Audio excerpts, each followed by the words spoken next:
बऱ्याच कमेंट येत होत्या की ताई थंडीचा सीझन सुरू झाला तरी अजून तुम्ही गाजराच्या हलव्याची रेसिपी पोस्ट केली नाही. तर गाजराचा हलवा तर बनवणारच आहोत, तेही बिना साखरेचा, म्हणजे साखरेचा वापर न करता.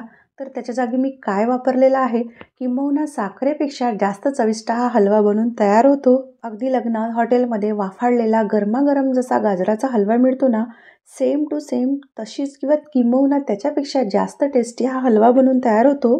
बनवायला अगदी सोपा. तर चला पटकन रेसिपीला सुरुवात करूया. आतापर्यंत टेस्टी मोमेंटला सबस्क्राईब केलं नसेल तर मैत्रिणींनो प्लीज रिक्वेस्ट आहे, नक्की सबस्क्राईब करा. अगदी छान लालचुटूक गाजर बाजारामध्ये येत आहेत. साधारणतः 1.5 पाव मी इथे गाजर घेतलेले आहेत. गाजर विकत घेत असताना खूप मोठे मोठे घ्यायचे नाही, त्याच्यातला आतमधला भाग खूप पांढरा निघतो. असे छोटे छोटे आणि लालचुटूक गाजर निवडून गाजराच्या हलव्यासाठी घ्यायचे. 15 मिनिटासाठी तरी भरपूर पाणी घालून गाजराला पाण्यामध्ये भिजत ठेवायचं, म्हणजे घाण काही त्याला माती वगैरे लागलेली असेल तर ती मऊ पडेल आणि पिलरने अलगद निघून जाईल. हलका हलका वरचा कवर पिलरने काढल्यानंतर गाजर किसून घेऊया. तर गाजराचा हलवा बनवण्यासाठी असा ठोकळ आणि थोडीशी मोठ्या छिद्रांची आपल्याला इथे किसणी वापरायची आहे. किस जर जाडसर असला ना तर गाजराचा हलवा खाण्यात एक वेगळीच मजा येते. गाजर किसून तयार आहेत. कढईमध्ये 2 चमचे भरून मी साजूक तूप घातलेलं आहे. तूप मेल्ट झालं की गाजराचा किस घालून साधारणतः 2 ते 3 मिनिटापर्यंत आपण त्याला मीडियम फ्लेमवर चांगलं परतून घेऊया तुपामध्ये. आता हे किस आपल्याला परतून घेत असताना याच्यावर झाकणी वगैरे झाकून अजिबात याला वाफवून वगैरे घ्यायची गरज नाही. असं मीडियम फ्लेमवर एकसारखं चालवत या किसाला छान असं परतून घेऊया.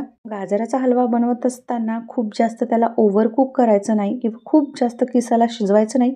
एक हलव्यामध्ये हलकासा क्रंचीनेसपणा असला पाहिजे, तेव्हाच हा हलवा खाण्यात मजा येते. अगदी 2 ते 3 मिनिटं परतल्यानंतर साधारणतः अर्धा कप साईसकट दूध घेतलेलं आहे, ते याच्यामध्ये घालून घेऊया. आता साखरेचा आपण वापर करणार नाही, तर त्याच्या जागी मी गूळ असा बारीक किसून घेतलेला आहे. पाऊण वाटी किंवा पाऊण कप मी इथे गूळ घालणार आहे. गूळ व्यवस्थित किसामध्ये मिक्स करून घेऊया. आता या स्टेजला काही चॉप करून ठेवलेले ड्रायफ्रूट्स ॲड करूया. इथे मी काजू आणि बदामाचे काप घेतलेले आहेत.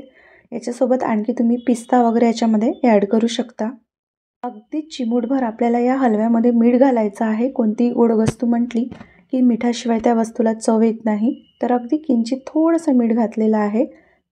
ड्रायफ्रूट्स वरून घालण्यापेक्षा असं हलवा शिजत असतानाच त्याच्यामध्ये घालायचे, म्हणजे ते मस्त वाफाळले जातात आणि छान शिजतात सुद्धा. इथे मी आवडीनुसार मनुका घातलेले आहे.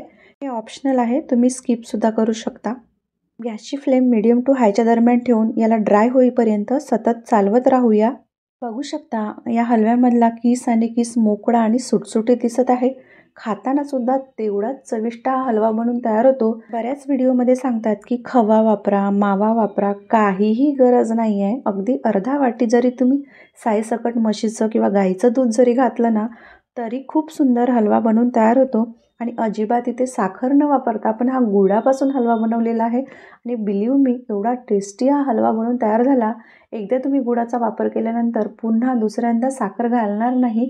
वारंवार तुम्ही गुळाचाच वापर कराल हा हलवा बनवण्यासाठी आणि गिल्ट फ्री आणि आरामात हा हलवा तुम्ही मस्त त्याचा आस्वाद घ्याल. बऱ्याच जणांचा असा प्रश्न असतो की आमचा गाजराच्या हलव्याला पाणी सुटतं, तो मोकळा फटफटीत बनत नाही. परंतु या पद्धतीने बनवल्यास अजिबात पाणी सुटणार नाही, अगदी मोकळा आणि चविष्ट बनून तयार होईल. गूळ जरी वापरला असला तरी खाताना अजिबात जाणवणार नाही की तुम्ही साखर वापरलाय की गूळ वापरलाय.